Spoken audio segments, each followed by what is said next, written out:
नमस्कार, आपण पाहताय रत्नापूर न्यूज। महानगरपालिका कर्मचाऱ्यांना ओळखपत्र व ड्रेस कोड सक्ती करावी या मागणीकरिता पूर्व भाग कृती समितीने निवेदनाऐवजी पुष्पगुच्छ देऊन केली गांधीगिरी।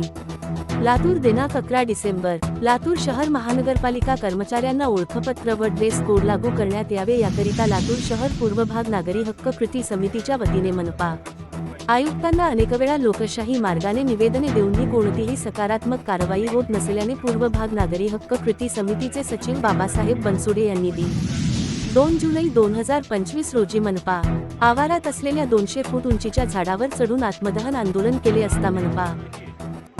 कर्मचाऱ्यांना ओळखपत्र व ड्रेस कोड सक्तीचे करणार असल्याचे मनपा जावक क्रमांक 5655 व 5656 परिपत्रक आदेश त्याच दिवशी दुपारी 02 वाजता देऊन आंदोलन माघार घेण्यास विनंती केली असता सदरील आंदोलन मागे घेण्यात आले, परंतु या आदेशाची मनपातील असलेल्या विविध 20 विभागातील कर्मचाऱ्यांनी परिपत्रकास केराची टोपली दाखवली असल्याचे चित्र प्रत्यक्ष पाहणीतून दिसून येत असल्याने नाराजी व्यक्त करून महानगरपालिका कर्मचारी ड्रेस कोड व ओळखपत्र वापरत नसल्याने महानगरपालिका कर्मचारी कोण आहेत हे नागरिकांच्या लक्षात येत नसल्याने अनेक अनुचित घटना घडत असल्याचे सांगून आज लातूर शहर पूर्व भाग नागरी कृती समितीच्या वतीने लातूर शहर महानगरपालिका उपायुक्त डॉक्टर